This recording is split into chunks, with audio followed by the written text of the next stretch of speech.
रात के 1:30 से 3:30 बजे मुंबई में 12 जगहों पर बॉम्ब ब्लास्ट हुए थे। 29 मंजिला बॉम्बे स्टॉक एक्सचेंज की इमारत एकदम से हिल गई। चारों तरफ सन्नाटा फैल गया। धमाके में होटल, बैंक, कार्यालय, इमारत वगैरह को लक्ष्य बनाया गया था ताकि अधिक से अधिक लोग हताहत हो सके और भारत को ज्यादा से ज्यादा आर्थिक क्षति पहुंचाई जा सके। 257 लोगों ने मौत को गले लगा लिया और 700 से भी ज्यादा लोग जख्मी हो गए थे। ये कहानी है 1993 की। कुछ समय बाद जब खून में लथपथ मुंबई में बॉम्ब ब्लास्ट से उठा धुआं मिटने लगा, तब एक ऐसा नाम सामने आया जिसे आज भी मुंबई में रहने वाला हर इंसान तबाही के बराबर मानता है। दाऊद इब्राहिम कासकर। मुंबई पुलिस में हवलदार की नौकरी करके इब्राहिम कासकर अपनी पत्नी अमीना बी और 12 बच्चों का ख्याल रखा करते थे। उन 12 बच्चों में से एक आने वाले कुछ सालों में उसी खाकी वर्दी पहनने वाले पुलिस ऑफिसर्स को ललकारने का काम करने वाला था, जैसे उसके पिता पहना करते थे। इस कहानी की शुरुआत तो रत्नागिरी के एक छोटे से गांव में हुई, जब 26 दिसंबर 1955 को इंडिया और यूनाइटेड स्टेट्स ऑफ अमेरिका के मोस्ट वांटेड क्रिमिनल्स में से एक का जन्म इब्राहिम कासकर के घर में हुआ।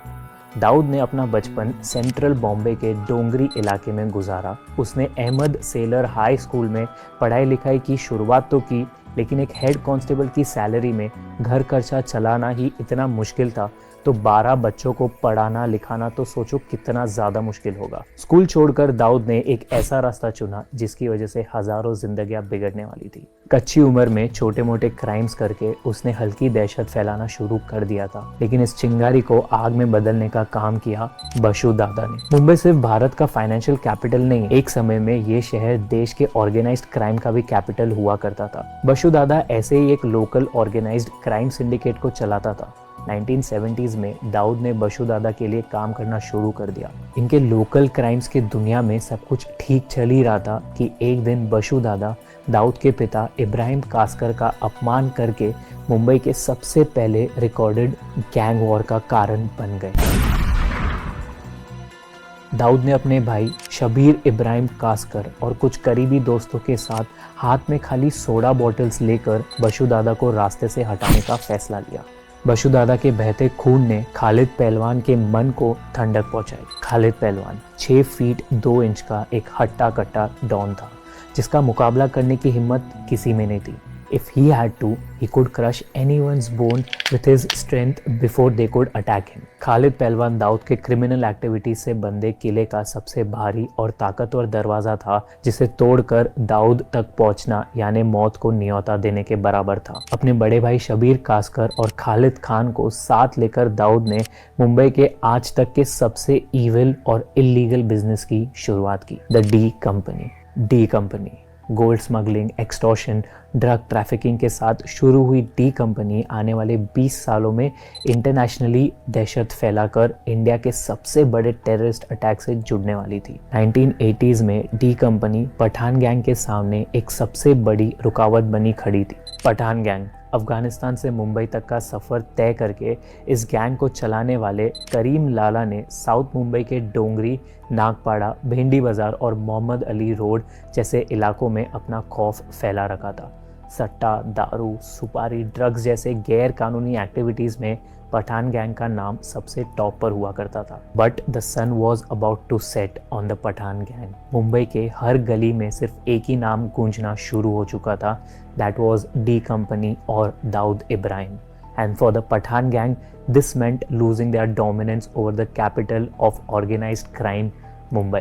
पठान गैंग को ये बात तो समझ आ गई थी कि अगर मुंबई को अपने हाथों से निकलने नहीं देना तो सबसे पहले दाऊद और उसके भाई को ठोकना होगा। और इस काम को अंजाम देने के लिए पठान गैंग ने बॉम्बे के एक और अंडरवर्ल्ड डॉन की मदद ली, मानिया सुरवे। कभी किसी को कहानी बताते समय ऐसा कहते सुना है कि जंगल में 2 शेर रहा करते थे? नहीं ना, किसी भी कहानी की शुरुआत हमेशा जंगल में एक शेर से ही होती है, एक शेर। बिल्कुल वैसे ही अंडरवर्ल्ड पर राज करने का सपना हर डॉन देखा करता था। दाऊद और शब्बीर को मारकर ये सपना पूरा किया जा सकता था और आने वाले कुछ दिनों में दाऊद इब्राहिम की जिंदगी हमेशा हमेशा के लिए बदलने वाली थी। 12 फरवरी 1981 सिद्धिविनायक मंदिर के ऑपोजिट पेट्रोल पंप पर 5 गन शॉट्स सुनाई दिए। ये कोई मामूली गन शॉट्स नहीं थे, बल्कि आने वाले खून खराबे से भरे गैंग वॉर के बारे में मुंबई अंडरवर्ल्ड को वार्न करने वाला सायरन था। Shabbir was shot 5 times point blank by 4 men. अपने भाई के खून का बदला लेने के लिए दाऊद ने करीम लाला के पठान गैंग के हर आदमी को चुन चुन कर मारने का फैसला लिया। उन 4 गैंगस्टर्स में से 2 अमीरजादा नवाब खान और समद खान को मारने के बाद दाऊद और डी कंपनी से पूरा अंडरवर्ल्ड डरने लगा। इस समय हाजी मस्तान, जो अंडरवर्ल्ड पर राज करने के लिए जाने जाते थे, उन्होंने अपना नसीब पॉलिटिक्स में आजमाने का तय कर लिया था। And since the Pathan gang was already drenched in fear of being killed by Dawood and his men, it was obvious who the new unopposed king of Bombay Mafia was going to be. एक के बाद एक बेरहमी से लाशें बिछाते हुए दाऊद ने पूरे अंडरवर्ल्ड को बता दिया कि वो मुंबई पर राज करने के लिए क्या क्या कर सकता है। गैंग वॉर के बढ़ते वायलेंस मुंबई पुलिस के एफिशिएंसी पर सवाल उठा रहा था। Men in khaki had to fight fire with fire, or for that matter, the men in khaki had to fight gun violence with gun violence. Shabbir Khan के खूनी समद खान को मारने के बाद दाऊद पर देश छोड़ने की नौबत आई, क्योंकि मुंबई पुलिस हाथ धोकर उसके पीछे पड़ी थी। जिसे खून खराबे के लिए सलाखों के पीछे जिंदगी काटनी चाहिए थी, वो इंडिया से दूर दुबई में व्हाइट हाउस नाम के बंगले में ऐशो आराम की जिंदगी जी रहा था। In 1986, Dawood did run away from India, but he still had the country by the scruff of its neck. Dawood के गैर मौजूदगी में डी कंपनी का दहशत मुंबई में फैलाने की जिम्मेदारी छोटा राजन ने अपने सर पर ले ली थी। देखते ही देखते डी कंपनी में 5000 से भी ज्यादा मेंबर्स काम करने लग गए और अपने क्रिमिनल एक्टिविटीज के जोर पर 10 करोड़ से ज्यादा एनुअल इनकम लाने लग गए। लेकिन कैसे? मामूली चोरी चकारी और लोकल स्मगलिंग से शुरू हुई डी कंपनी आखिर पूरे साउथ ईस्ट एशिया की सबसे बड़ी और ताकतवर ऑर्गेनाइज्ड क्राइम सिंडिकेट कैसे बन गई? भागकर दुबई में अपना घर बसाने के बाद दाऊद ने वहां के इन्फ्लुएंशियल लोकल शेख्स और गल्फ एमिरेट्स के रॉयल फैमिली के साथ अच्छे संबंध बना लिए थे। आर्म्स और बाकी इलीगल गुड्स के स्मगलिंग के साथ साथ उसने इंटरनेशनल ड्रग ट्रैफिकिंग में भी अपना नसीब आजमाया। पाकिस्तान अफगानिस्तान के ओपियम फील्ड से पास होने की वजह से उसे अपना बेस बनाकर वेस्टर्न यूरोप, यूनाइटेड किंगडम और इंडिया में दाऊद ने हीरोइन की ट्रैफिकिंग शुरू कर दी थी। इसके अलावा कई सारी ऐसी इलीगल एक्टिविटीज जैसे नकली पैसे छापना, साउथ अफ्रीकन और साउथ एशियन कंट्रीज से इलीगल आइटम्स की स्मगलिंग करना, इन सारे इलीगल स्मगलिंग को ट्रांसपोर्टेशन प्रोवाइड करना, इस सब का ख्याल डी कंपनी रखा करती थी। लेकिन ये तो बहुत दूर की बात है जिससे रोजमर्रा की जिंदगी में एक आम आदमी बेखबर रहता है। पर दाऊद ने चालाकी से आम आदमी के जिंदगी में भी घुसपैठ करने की कोशिश की। इंडिया एक ऐसा देश है जहाँ पर एक आम आदमी अपने धर्म और भगवान के बाद क्रिकेट और बॉलीवुड को अपना सब कुछ मानता है। दाऊद ने इन दोनों फील्ड्स में भी इंटरफेयर करना शुरू कर दिया था। डायरेक्टर्स को अपने फिल्मों से हो रहा प्रॉफिट डी कंपनी के साथ बांटना पड़ता था। ऐसा ना करने पर अंजाम बुरा होगा, ऐसी धमकी उन्हें दी जाती थी। दाऊद दुबई में कई बड़ी बड़ी पार्टीज ऑर्गेनाइज किया करता, जिसमें बॉलीवुड के कई एक्टर्स और एक्ट्रेसेस हाजिरी दिया करते थे। फिल्म प्रोड्यूसर जावेद रियाज सिद्दीकी से लेकर टी सीरीज के फाउंडर और म्यूजिक प्रोड्यूसर गुलशन कुमार के मौत का कारण दाऊद इब्राहिम ही था। कौन सी फिल्म बनेगी, कौन सा एक्टर उस फिल्म में काम करेगा, कौन सी एक्ट्रेस उस फिल्म में नाचेगी, ऐसा कहा जाता है कि आज भी ये सब डी कंपनी की मर्जी से ही होता है। ये बात खुद शाहरुख खान जैसे सुपरस्टार ने एडमिट की है कि उन्होंने अबू सलीम से थ्रेट कॉल्स से लेकर छोटा शकील के कहने पर फिल्म की कहानी सुनने जैसे इंसिडेंट्स का भी सामना किया है। And we all know about Sanjay Dutt and his arrest under the provisions of Terrorist and Disruptive Activities Act in the year 1993, right after the city of Mumbai was hit by the most dangerous terrorist attack ever. 1993 में हुए serial bomb blast हादसा कम और नतीजा ज़्यादा थे।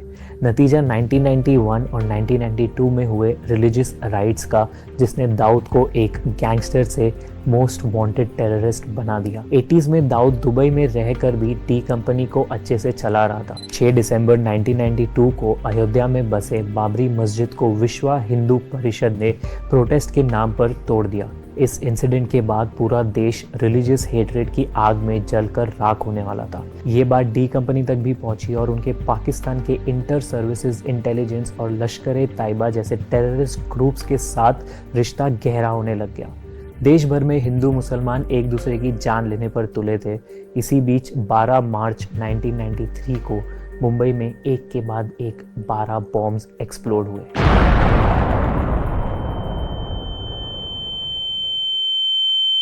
Fisherman's colony Mahim causeway, Zaveri Bazaar Fort, Plaza Cinema Dadar, Century Bazaar, Katha Bazaar, hotel Sea Rock, Chhatrapati Shivaji Maharaj international airport, Air India building, Bombay stock exchange, building Fort, hotel Juhu Centaur, Worli passport office. इन 12 locations पर जो हुआ उसके लिए मुंबई बिल्कुल भी तैयार नहीं था और ना ही इस हादसे में घायल हुए हजारों लोग तैयार थे। इन्वेस्टिगेशन के दौरान ये पता चला कि सीरियल बॉम्ब ब्लास्ट किसी और ने नहीं बल्कि दाऊद के डी कंपनी ने फाइनेंस किए थे।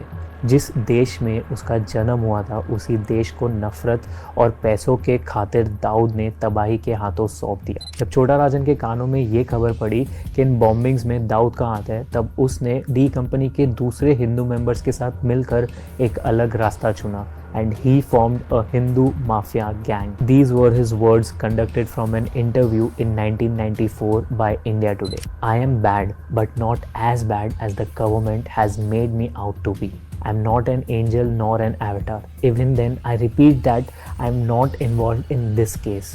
ऐसी स्टेटमेंट के बाद सबूत के साथ ये सामने आया कि दाऊद ने आईएसआई और लश्कर तैयबा को टेररिस्ट एक्टिविटीज़ के लिए फंड किया था। इंडिया में लौट आना और दुबई में छुपे रहने का ऑप्शन ना होने की वजह से दाऊद ने पाकिस्तान के शहर कराची को अपना बेस बना लिया। कुछ इंडियन और रशियन इंटेलिजेंट रिपोर्ट्स के हिसाब से 26/11 को 10 टेररिस्ट को समंदर के जरिए साउथ मुंबई पहुंचाने का काम भी दाऊद इब्राहिम ने ही किया था। पॉलिटिशियंस जब इलेक्शन की स्पीच को तैयार कर रहे होते हैं तब उसमें एक लाइन ऐड करना कभी नहीं भूलते, हम पाकिस्तान में बैठे देशद्रोही और आतंकवादी दाऊद इब्राहिम को वापस इंडिया जरूर लाएंगे। लेकिन आज तक दाऊद कभी पकड़ा नहीं गया। लो प्रोफाइल रखकर अलग अलग पासपोर्ट्स और आइडेंटिटीज़ का इस्तेमाल करके आज भी वो पाकिस्तान के नो ट्रेसपास जोन में छुपा है, जहां सैकड़ों पाकिस्तानी रेंजर्स बंदूकें लिए खड़े होते हैं ताकि कोई भी उस तक पहुंच ना सके, जिसने हज़ारों मासूमों की जान ली है। ग्लोबल टेररिस्ट डिक्लेयर होने के बाद भी पाकिस्तान ये एक्सेप्ट नहीं करना चाहता कि दाऊद उन्हीं के पास है,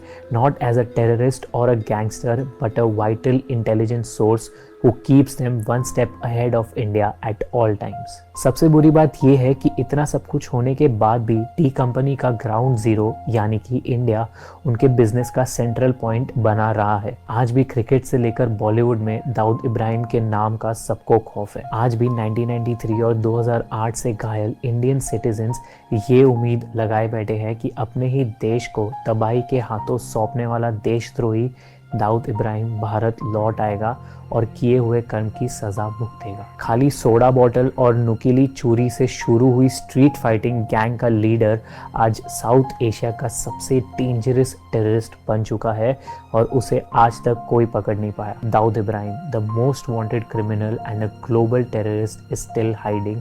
और ये फैक्ट इंडिया का ही नहीं पूरी दुनिया की नींद उड़ाने के लिए काफ़ी है।